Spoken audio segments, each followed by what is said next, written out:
رادیو تلویزیون وطن د سولې ملي یووالي او پرمختګ په لور.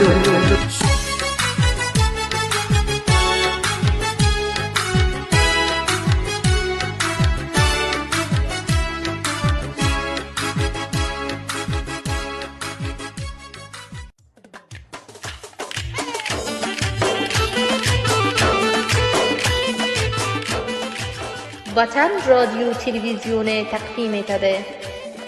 O'zbekcha dasturi yorug'lik mash'ali. Dastur boshqaruvchisi Najiba Ziyoyi.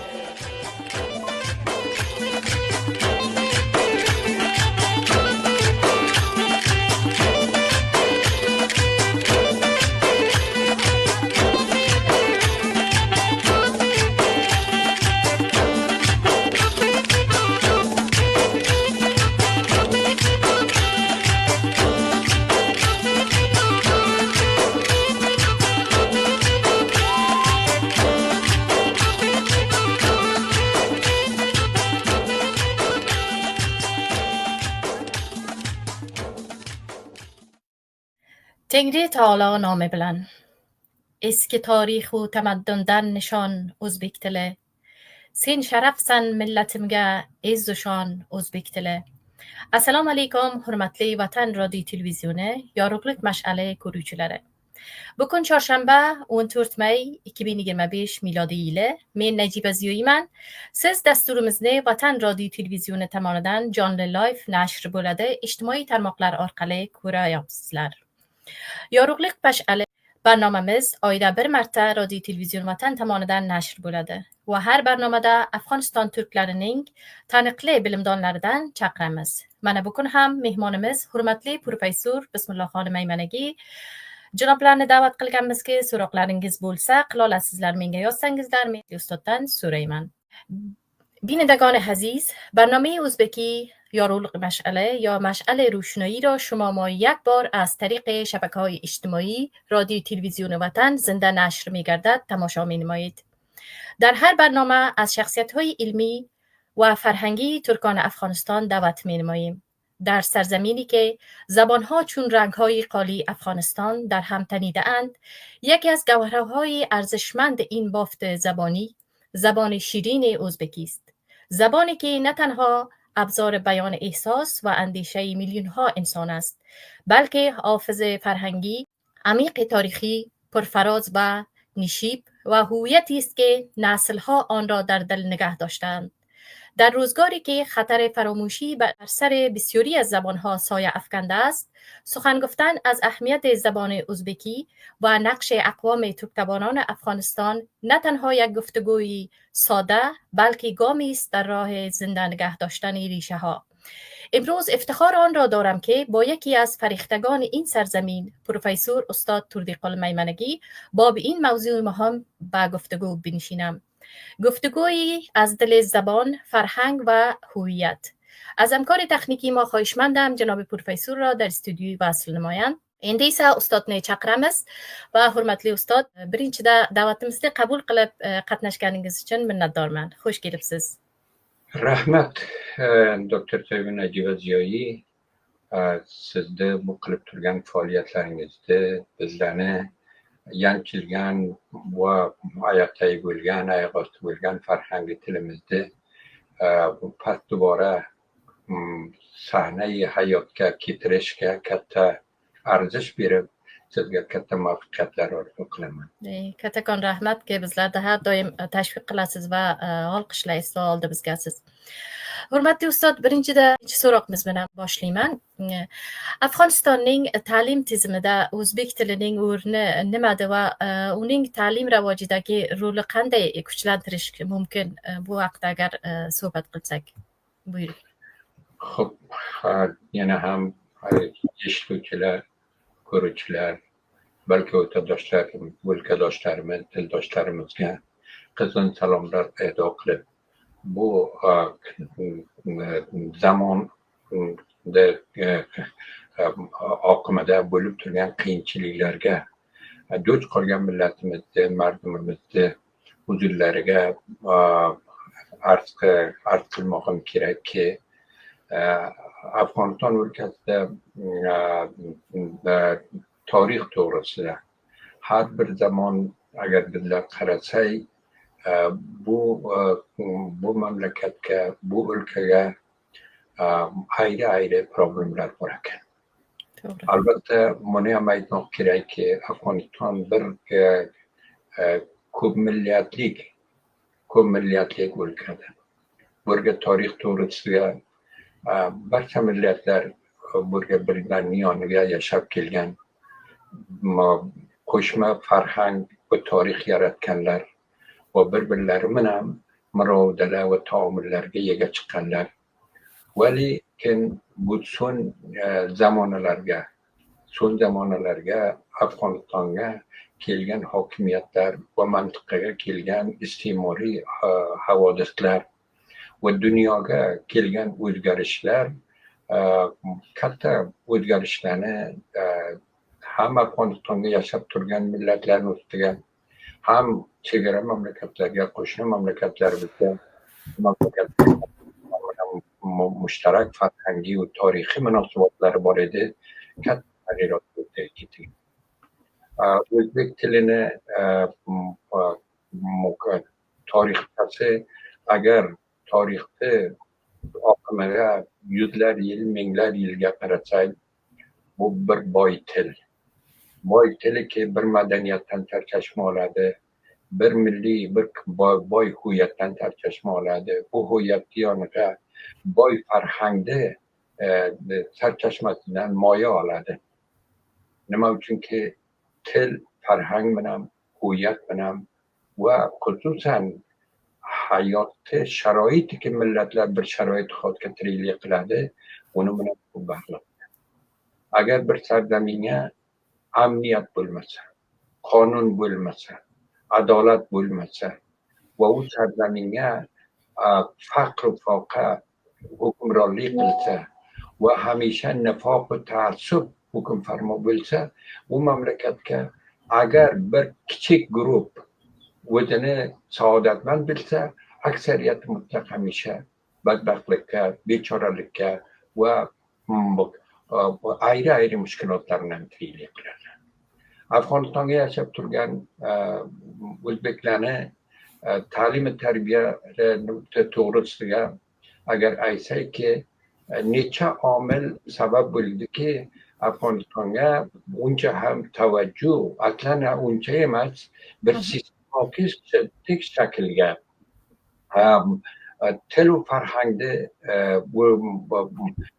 zaif qilish, buni o'rtadan yiltishiga amal bo'lsa. Albatta burga bizlar ko'rdikki, bir ko'p zamongacha aslan ma'rifiki o'zbek xalqi, turk xalqi bunga ko'p aloqamandlik bilan ruju qilgan edilar. Erkak ayol, hatto ko'p uzoq qishloqlarga ham qizlar maktablari va erkaklar maktablari bolalarga muhayyo bo'lib, mardum o'z hatto masjidlarni hujrasini maktabga tabdil qilgan edilar. Vali tavajjuhiki o'rga bo'lsa, ularni ona tiliga dars berishga tavajjuh bo'lsa, bundan mahrum qolgan edilar. Bizlar bunga ko'ra bizlarki, ko'p uzun zamon davlatlarning siyosati shunga ediki, boyat bir tilga hamma Afg'onistonga maktab, madrasa, ta'lim va tarbiya, hatto donishgohlarga ruju bo'lsa. Burga ediki, xususan Nodirxonni davroniga, Nodirxondan o'tib Zoirxon Dorishoni birinchi davroniga, Sardor Hoshimni hukumatga sadrlandi, Afg'onistonga rivoj topdiki, boyat pashto tilga dars o'qilsa. O'zbek tili, hatto forscha til ham ta'lim tarbiyadan uzoq qoldi. Ammo Shoh Mahmudxon qudratga erishdi. Bu kambudlikni e'tiroz qildilarki, pashto til javobgo'yi, hatto pashtunlar o'zlari o'sha vaqt qudratga yedilar, o'zlari e'tiroz qildilarki, bu pashto tilga bizlarga zarfiyati آموزش و پرورش که کافی یا بنان فیصله قلدیler که O'zbek tilini farscha tilini ham ta'lim tarbiyaga oliy o'quvlarni markasiga ilova qilsalar. Ammo o'zbek tili yana moshiyaga qoldi. Faytala qildilarki, har joyga farsi zavollar ko'proq bo'lsa, farscha tilga va har joyga pashtu zavollar bo'lsa, pashtu tilga boshqa mavjudlarga boshqa tillarga, misli o'zbeklar, turkmanlar, qirg'izlar, qozoqlar, pashaylar, baluchlar, nuristonlar, ular bor joyga hammasiga pashtu tilga dars maktablar joriy bo'ldi. Albatta bu ko'p katta zarba urdi. Shu ta'lim tarbiyat sistemiga, bilmoq o'qimoq sistemiga katta zarba urdi. O'zbeklar o'sha bir darbul matal bo'lib qolgan ediki, aytadilarki, kitob pashtuga, ma'lum farsi tilga, farsi zabon shogirdlar qismga o'ltiribdilar, hammasi o'zbek bolalari. Shogird o'zbek, farsi va pashtuni bilmaydi, ma'lum pashtuni bilmaydi. Vali maktabda bu sistem ta'limdan o'zbeklar ko'p nima bo'ldilar, azobga qoldilar. Ammo tarix oqimida talashlar ki surat topdi, yana so'ng davronlarga zaminalar yaratmoq uchun muborizalar surat topdi. Va bu muborizani jarayoniga hatto radio televizionga Zoirxon vaqtiga yarim soat o'zbek va turkman tiliga vaqt berildi. 15 daqiqa birtasiga, 15 daqiqa birtasiga. Bu shunga ham bizlar o'zbeklar va turkmanlar ko'p juda xursand edikki, ya'ni bizlarni borligimiz bu mamlakatga, bu o'lkaga qabul bo'libdi. 15 daqiqa bizlarni tilimizga mahalliy tillar qatoriga vaqt berilibdi. Ammo Davudxonning davroniga riyosat jamhuriyga kelgan o'sha yarim soatda meni pastda bora lag'v bo'ldi. Va uni lag'v bo'lgani bilan to 700 savrga albatta uning yoniga ko'p hodisalar voqea bo'ldi. Ko'p voqealar voqea bo'ldi. Hizbiy davlatlar hamisha dunyoga hizbiy amal qilayotganlar. Bu hizbiy amal qilishga Afg'onistonga ko'p jafolar, ko'p xarobliklar, ammo millatlarni tiliga tavajjuh qilishga bir asosiy bir farmon zamina yaratildi. O'zbek va turkman tiliga ham Jaridai Gurosh va Jaridai Yulduz nashr bo'ldi. Va ona tilga o'qimoq va tadris bo'lmoq bir qonunga tabdil bo'ldi. Vali bu ham bavujudi bu ki qonun martaba bergan edi. Ammo mardumi ki yillar, o'nlar yil ona tildan mahrum bo'lganga yo'qligi kadri omuzishi, ustodlar, ma'llimlar, imkoniyat ta'limiy, kitoblar, yangi kitoblarni harchandiki u vaqt Ittihodiy Sho'roviy tomonidan O'zbekistondan mutaxassislar kelib kitob va bularni o'rtaga keltirishga imdod qildilar. Ammo tezlikka Afg'onistonga urushlar boshlandi. Muqovamatchi guruhlar davlatni barobarga xezishlarni boshladilar. Bo'rgiydi yana ham qishloqlarga, manotiq g'ayri shahardan uzoq joylarga maktablar zarba ko'rib yana ham tavaffut bo'lib ketdi. Undan keyin urushlar davom etdi. Urushlarning davomiga yana ham bizlar ko'rdikki, harchandiki o'zbeklar o'z ona tillarini, o'z farhanglaridan moya berib tirik saqladilar. Ammo bu tirik saqlamoq oson emas ekan. Vaqtiki bir tilni o'qimoqdan, bitmoqdan va ijtimoiy nimartaga buni borligidan himoya bo'lmasa, davlatlar himoya qilmasa, baraks sarko'p qilsa va jamiyaga har o'zbek bolasi ki maydonga keladi, masalan Kobulga kelsak, bizlar majbur edikki farscha tilga gapirsak. Agar pashtu tilga o'zbekcha gapirsak tahqir bo'ladi. To'g'ri aytasiz. tahqir bo'ladi. Bu tahqirlar asosiga bizlar kattadir, ammo bizlarni tilimizni baqo bergan, uni himoya qilgan bizlarni boy tariximiz va boy farhangimiz edi. Agar o'zbeklar o'zlari to'g'ri, tillari sarko'p bo'lganga ham bularni farhangi borliklari, arzishlari borib Afg'oniston shumul bo'ldi. Bularni kiyimlari, bularni to'qigan qolinlari, gilamlari, bularni to'qigan to'nu ipak matolari, bularni xalq qilgan qaraqo'l po'sti, bularni xalq qilgan ma'naviy yemoqlari, kiymoqlari va tamoman bu narsalari katta tag'yirot, katta o'zgarish dar majmua Afg'onistonning jamiyatiga ijod qildi. Bo'lgadiki, buni bilan albatta o'zbek kalimalar, o'zbek tilining martalari ki boshdan ham pashtu tilga, ham forsi tilga ta'sirot qo'ygan edi va to shu hatto Amollaxon davronigacha ham devon solorlik va Amir Ali Sher Alixon davronigacha ham devon solorlikka hamma rutubi askariy va idorot davlatiy devon solorlikka turkcha tilga nima beradi. Ki masalan Qo'rbochi, Devon Begi, bu unvonlar hammasi Amaq Shoyi Abdolining davroniga, uni avlodlarining davroniga, Amir Do'stmamad, Amir Sherali, to Amir Abdurahmon bularning davronigacha ham faqat davroni Amir Amonulloh xondan keyin, Zoir Nodir xondan keyin ediki, bular pashtu tilga va boshqa tilga tag'yir topdilar. Ya'ni bu yerga bizlarni boy farhangi tariximiz bizlarga imdod berdiki, bizlar ona tildi, o'sha onamizni maktabiga, bizlarga onamizni oldidan o'rganmoqqa va jamiaga boy farhangimizni imdodi bilan o'zimizni tilimizni tirik saqlasak va tilni tirik saqlamoqdan bir proje kattayik o'rtadan yiltmoq mahrum millatlarning huviyati edi.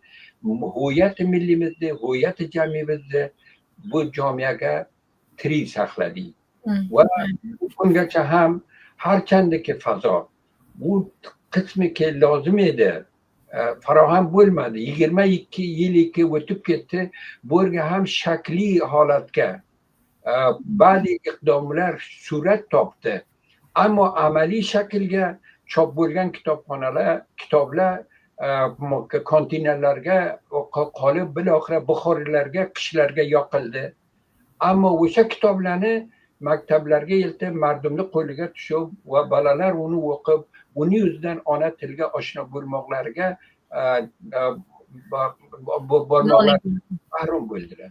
Mana endi fikr qilingki, bizlar ta'limi tarbiyasi martasiga o'sha uch yilda arasiga agar nima qilsak, necha omilni ko'ramiz. Avval o'sha notinchliklar, urushlar, kashmakashlarki shu o'zbeklarni, turkmanlarni, ya'ni Turkiston o'lkasiga bo'lib kelgan avzolar va Afg'onistonni o'zini ichkarisiga, ya'ni har joyga bo'lsa, shamol, junub, sharqi, g'arbga, hatto o'sha Nodirxon davroniga, Zoirxon davroniga ham urushlar, notinchliklar va istibdod hukmravo edi.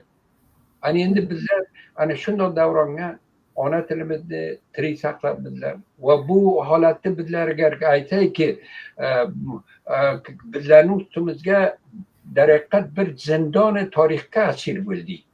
Bu zindoni tarixga bizlar barcha dunyoga turk tilga gapirayotgan, o'zbek tilga gapirayotgan, turkman tilga gapirayotgan tildoshlarimiz bilan, qarindoshlarimiz bilan, qavmlarimiz bilan ajrashib qoldik.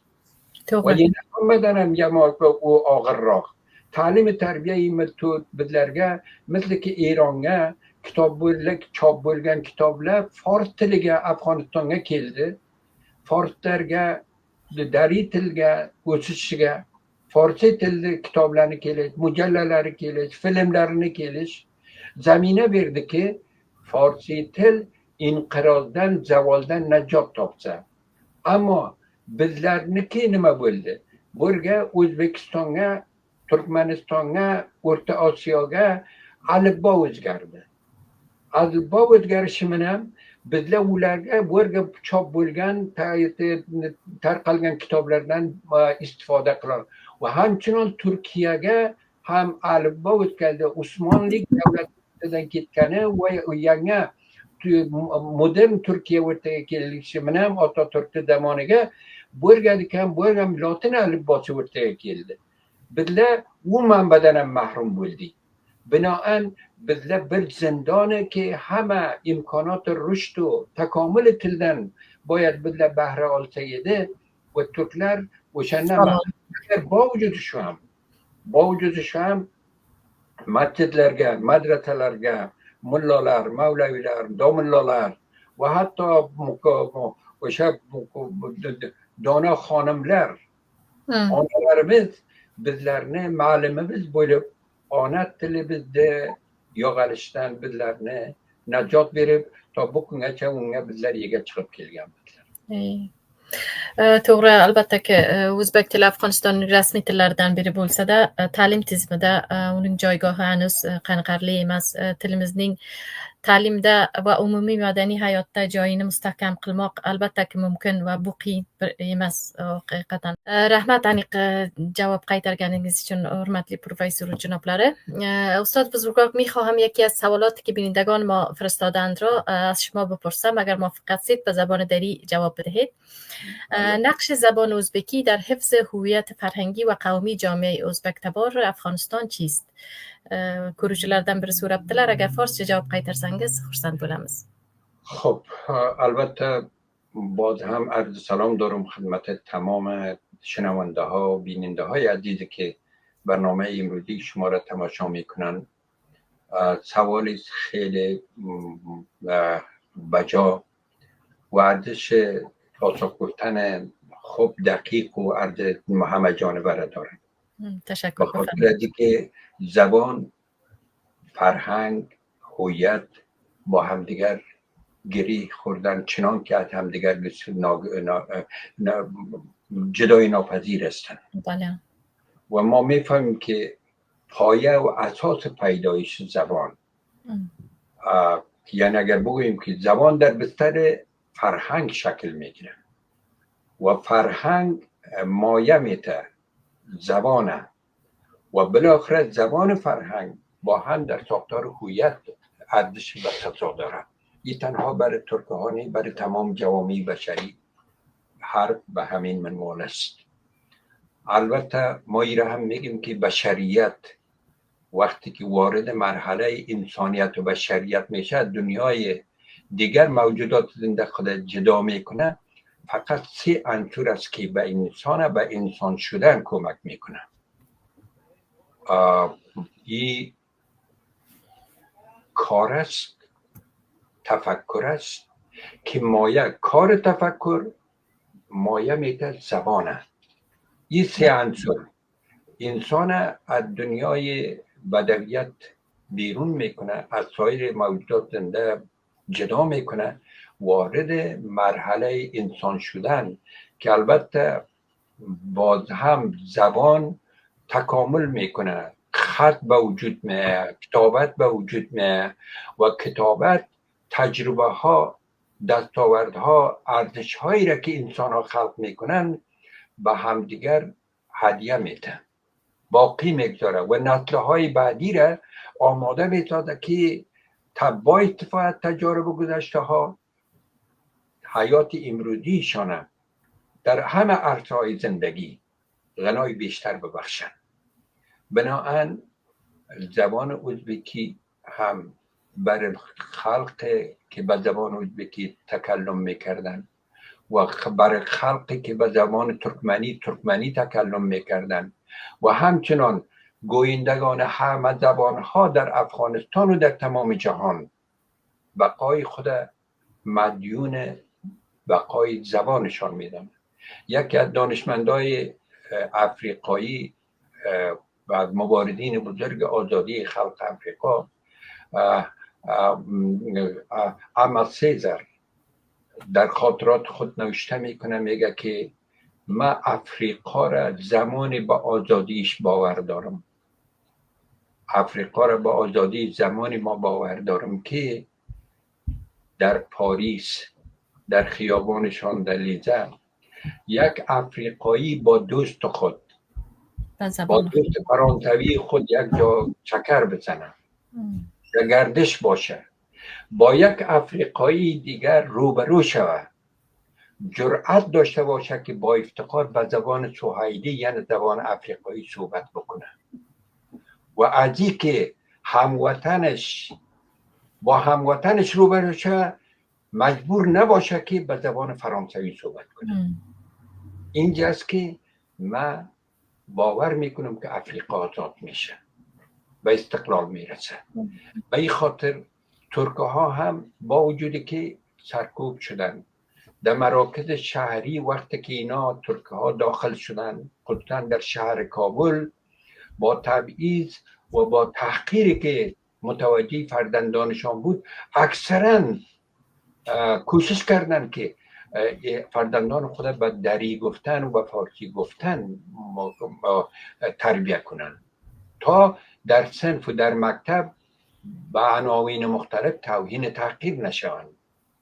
ولی با وجود از این روستاهای افغانستان، خانواده هایی که از بیرون شهر بودن و حتی در شهرها بودن، خانواده اگر خانواده های فرهنگی، کسایی که مکتب خوانده بودن، ماموریت های دولتی داشتن، در خانواده خود فارسی گفتن و دری گفتن رواج دادن و او از روی اجبار بوده یا از روی تسلیم شدن به شرایط تبعیض تعصب جامعه بوده و مجبوریت بوده. باز هم خانواده هایی که با زندگی عنعنوی خود زندگی را ادامه میدادن، اینا زبان مادری را زنده نگاه کردن. با لالویی که مادرها در گهواره اطفال خود خواندن، با افسانه ها و قصه هایی که به گوش فرزندان خود به زبان مادری گفتن و راه رفتن و گپ زدن و تعامل با جامعه را یاد دادن، اینجاست که نقش زبان در زنده نگاه داشتن یک ملت به معنا به مثابه یک مؤلفه اساسی هویت هر ملت ما در جامعه ازبک هم ازبک ها و ترک های افغانستان هم این کار ناپذیر میدانیم. اگر بسیاری ملت ها که در تاریخ منقرض شدن هویت خود از دست دادن، از هویت با انقراض زبان شروع شد. هر ملتی که زبان خود از دست بده ناگزیر فرهنگش هم، برای که فرهنگ یک پدیده سیال است، زبان یک پدیده سیال است، با زمان تکامل میکنه، دستاوردهای زبان از زمان مایه میگیره و فرهنگ به حساب دبستانی است که به زبان مضمون میده بر تکاملش. اینجاست که اگر زبان و فرهنگ منقرض شود، محرومیت حاصل بکنه، یعنی ما را که آنچه که نجات داده یک فرهنگ غنی زبان ازبکی بوده که با فرهنگ غنی خود ما تعامل کردیم با سر تا سر هموطنای خود ما، چی از لحاظ مواد خوراکی، منتو، آشک، سمبوسه، قابلی پلو، قابلی ازبکی. شما میفهمین که قابلی پلو تاریخچه‌اش به کجا میرسه؟ شاید بعضی ها تصور کنن که قابلی، شما در شهر کابل یک منطقه را به نام قابل بای دارین. همه وطندارای ما میفهمند که قابل بای چرا نامردی به قابل بای مسما شده. در زمان امیر امان الله لوی جرگه پغمان وقتی که از میمنه وکیلای میمنه به این لوی جرگه دعوت شدن، آشپزی را با خود به نام قابل بیگ آوردن و امیر امان الله در دوران ادامه جلسات لوی جرگه و هر شب خود در خانه به یک از اقوام به یک از ولایت ها مهمان میساخت. نوبت میمنگی ها رسیده بودن. از میمنگی ها پرسان کردن که شما چی پختن؟ گفتن که ما یک غذای خاص ازبک ها را پخته کردیم، او را به نام پلو ازبکی میگن. شما بیاین نوشیجان کنین ببینین که چی. گفت یا هیچ چیز نداره. گفتن که نه، ما وقتی پلاو پخته میکنیم هیچ چیز ضمیمه برش نمیکنیم، او چیزای ضمیمه ایره مدهش از بین میبره. اما الله خان نه، وقتی که یه غذا رو میخوره خیلی زیاد به ابتدا یک کمی و بعد بازگرده میگه که فردا شب هم ما میاییم با شما میمان میشیم. و در اینجا میگه که ایره کی پخته کرده؟ ایره میگن که نامش چیه؟ میگن پلاو است. میگن این پلاو با تمام پلاوایی که ما میخوریم این فرق داره. ایره نامش بگوین بر من. میگن که ایره کی پخته کرده؟ میگن که آشپز میخواین که نام از یعنی قابل بای پخته کردن. قابلی پخته کرده. میگه پس ایره قابلی ازبکی نام میگذاریم.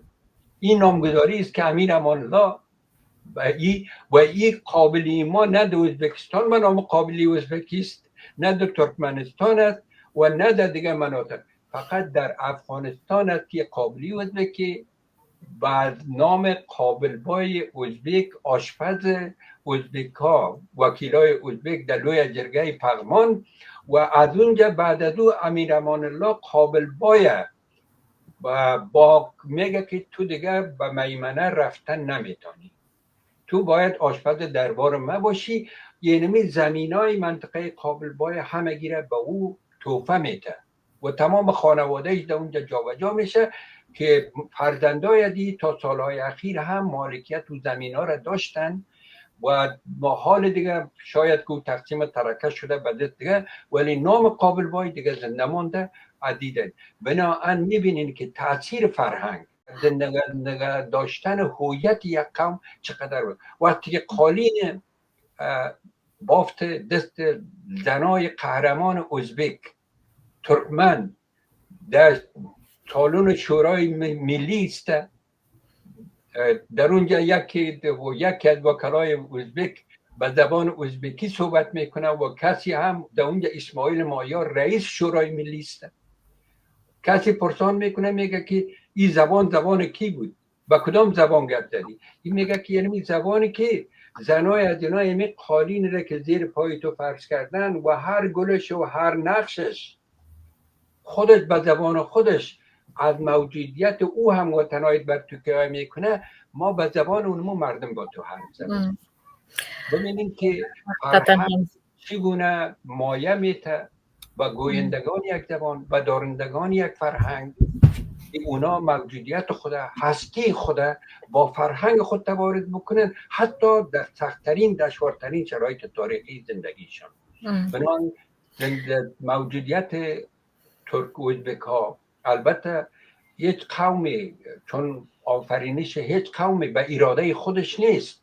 در قرآن شریف هم میگه که ما شما را آفریدیم از یک مرد زن، تقسیم کردیم شما را به قوم ها و قبیله ها و ملت ها و قبیله ها و ولی تا شما شناخته شوین.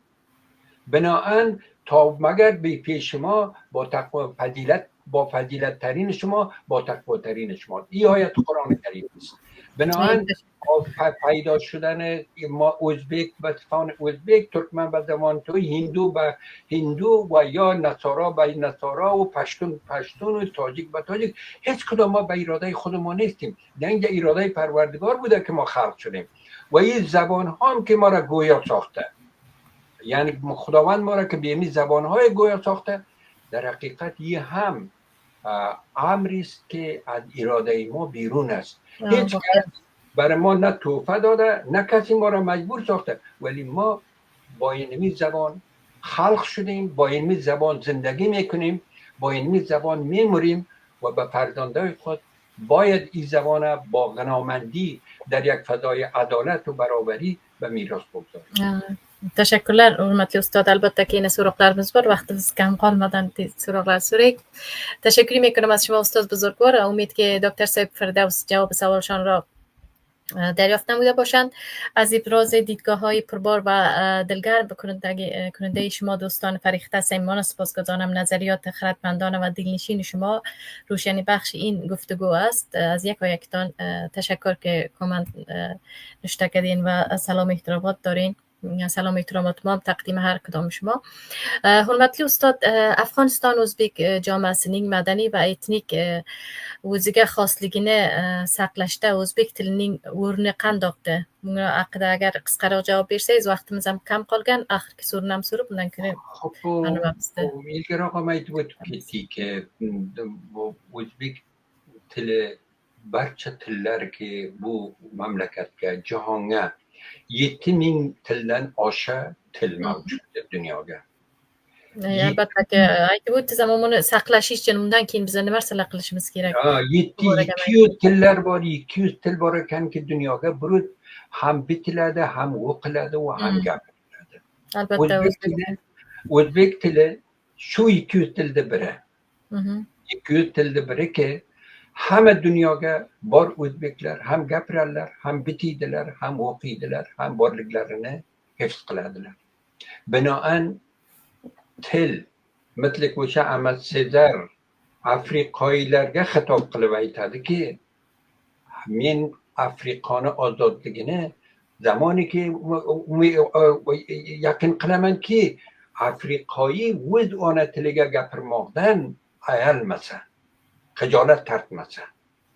Binoan bizlar ham iftixor bilan, tarbiyalanlik bilan o'z ona tilimizni borligiga, o'z ona tilimizni saqlashligiga va onalarimizni, otalarimizni, bobolarimizni bu yo'lga qilgan xizmatlarini agar maktabi madrasamiz bo'lmaganga, mechitlarni hujrasiga, mullobachalarga o'zbek tiliga bor kitoblarni ochib, ularga o'zbek tilida o'qimoq va bitamoqni o'rgatganlar, ularni ruhlariga shodlik va rahmatlar aytamiz. Albatta bizlar buni ham unutmaymizlarki, bir davray tarixiga o'zbek tilini kitoblari, kitob so'zlik nimartasi keladi. Minglar kitob yondirilgan, minglar kitob o'rtadan yetilgan va hatto o'zbek tiliga, maktablarga, bizlarni davronimizga, pashtu tilga agar gapirmasak, o'zbek tilga gapirsak, jarima bo'lar edi. Sanduqcha jarima bor edi. Hatto otalarimiz tilatilib, axtor beriladi. Tavhin bo'ladilar. Ya'ni sizlar nima uchun avlodlarga o'rganmaydilarki, bular maktabga keladi, bir-birlari bilan o'zbek tilga gapiradi. Bizlar shundoq bir qiyin davronlarni o'tkazib kelgan bo'lsa ham, yana ham iftixor qilamizlarki, Afg'onistonni o'lkasiga, boshqa o'lkadoshlarimizni yoniga ona tilimizdan barxurdor bizlar. Agar ona tilimizga ko'p tavajjuh bo'lmasaganda ham, o'zimiz, farzandlarimiz har kunlik o'zlarini borlariga, ma'naviy borliklarini saqlashga yaxshi tushunib, yaxshi amal qilib va buni ya'ni bir mavzuni aytmoq kerakki, til qavmiyat va milliyat huviyatni agar siyosiy qilsak, bu katta jafo qilamizlar mardimizning haqqiga va o'zimizning haqqimizga. Afg'onistonga katta qiyinchilik o'rtaga kelgan. Til, farhang, huviyat, hatto ilm siyosiy bo'lgan, donish siyosiy bo'lgan, hunar siyosiy bo'lgan.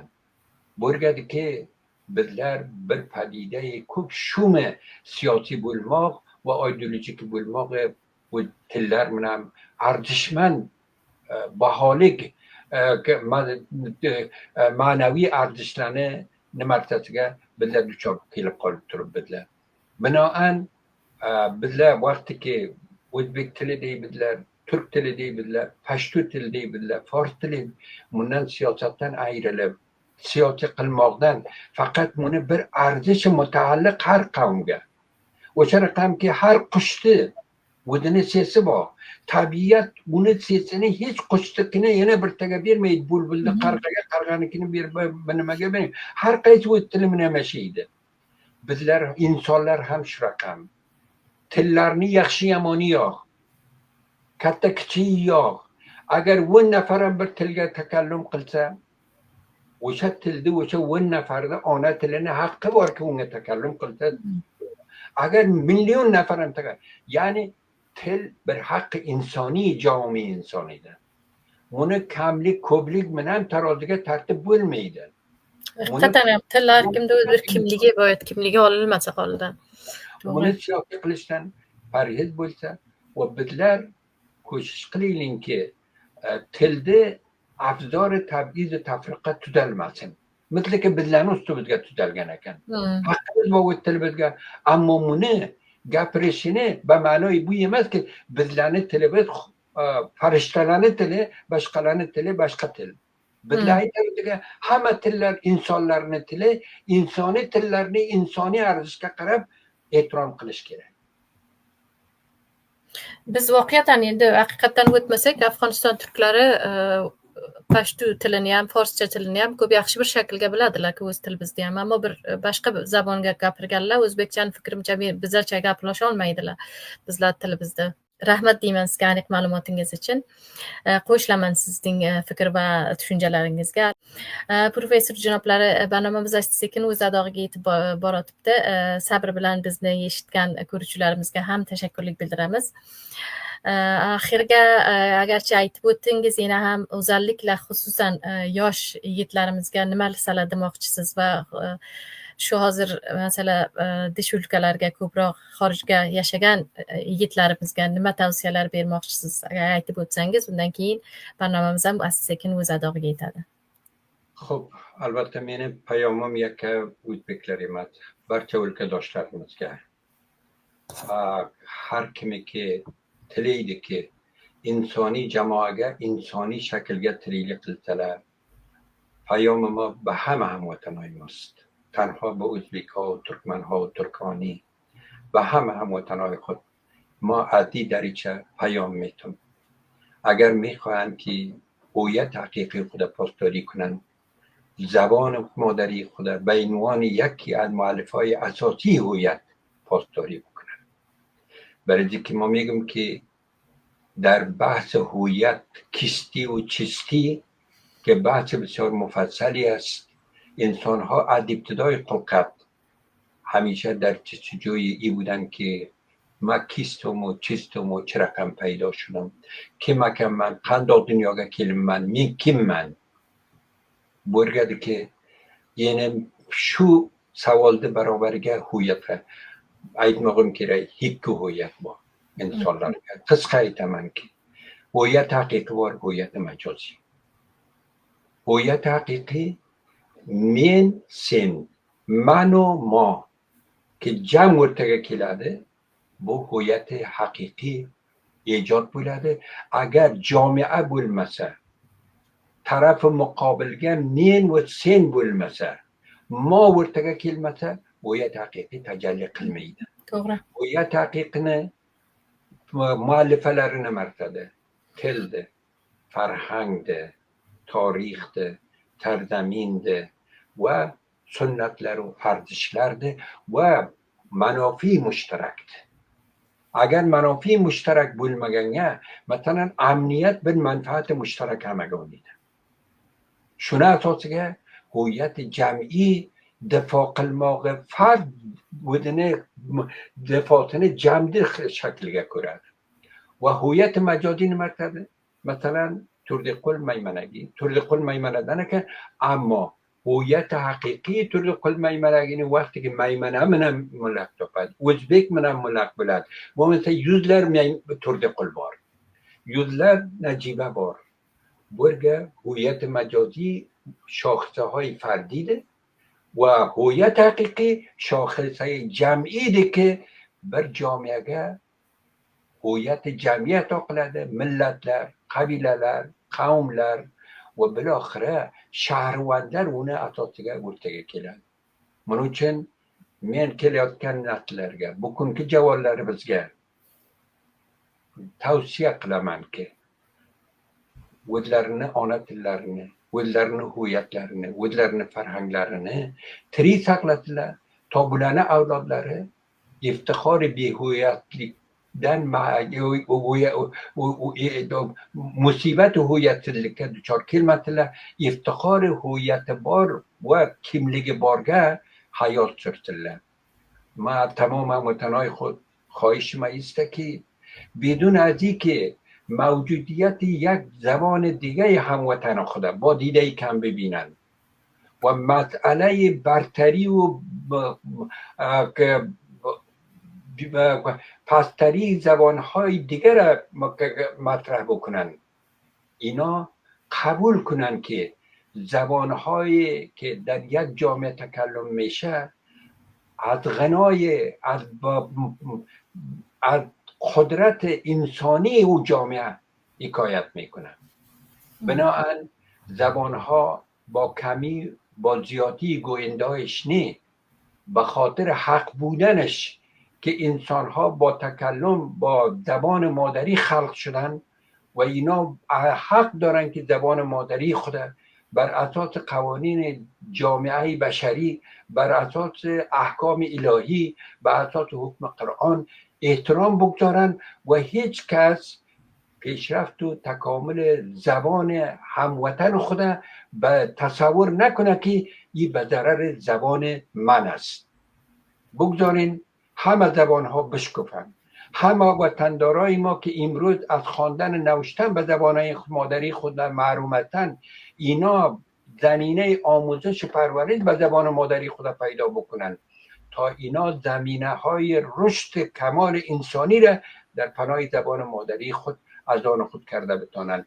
من یعنی هم بو برنامه ازگه دعوت قلگانیدن و من صحبتlerimde با vatandaşlarga, tildoshlarimizga eshittirmoq zaminatini barobar qilgandan sizga katta rahmat aytaman va bu barnomani yo'lga solganlar Vatan radio televizyonini hamma kormanlaridan ibroz sipotguzorlik qilaman va do'stimiz ki bu televizyonda u radioni egasi ekanlar, ular bilan guzashta tarixiy bir davroni ko'p qattiqqa bizlar bir qamoqxonaga bo'lgan ekan. Bizlar bu kun ko'rdim voqean poymartoyibdan bo'lgan men ko'rishlardan xursand bo'ldim. Bu darichani ochibdilar, ikki darichani boz kardan. Adi tariq مراوده و مفاهمه و تعامل با هموطنهای ما فراهم می‌سازند.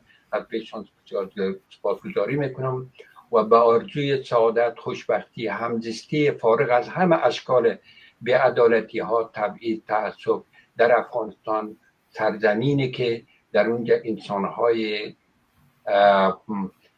انسانهای شریف باید زندگی میکنن که در تاریخ پر افتخار خود هیچ گاهی به مشقات امروزی فکر نمی کردن، ولی امروز آمده. ولی ما یقین داریم که از این حالت هم ما نجات پیدا میکنیم. شما به سلامت باشین. از توجه همه سپاسگزار است. Katta rahmat hurmatli ustod. Barnomaga vaqt ajratib qatnashganingiz uchun eslashim kerak deb o'ylayman. Professor janoblari, bilaman qanchalik masruf bo'lganingizni, kunda 2-3 barnomangiz bor va bu holatga ham zerikmadan bizlarni yonimizga bo'lib yo'l ko'rsatib va barnomalarga o'z bilgilaringizni bizlar bilan poylashganingiz uchun sizga kattakon minnatdorman va minnatdorchiligimizni bildiramiz. Umidki yoshlarimiz sizni o'xshagan ulug'vorlarimizning bilgilarini va o'zallikla sizlarda o'zlariga ulgu olsinlar va shuni o'z ona tillariga va men ham bir xohishim bor ulardan istaymanki ko'proq agar o'zbekcha kitoblarga o'qishni davom bersalar, albatta bu tilimizni bor bo'lishiga ham ko'proq foydalanamiz. Vatan radio televizioni ko'ruvchilari, barnomamiz o'z adog'iga yetib kelyapti. Barnomaga qatnashib va bizlarga payom yuborganlaringiz uchun ham sizlarga kattakon rahmat deymiz. Yanagi barnomamiz jun oyini 14-ga chorshanba kuni ko'rishguncha xayr amon qolinglar. Kattakon rahmat. Amon bo'linglar. Tashakkur.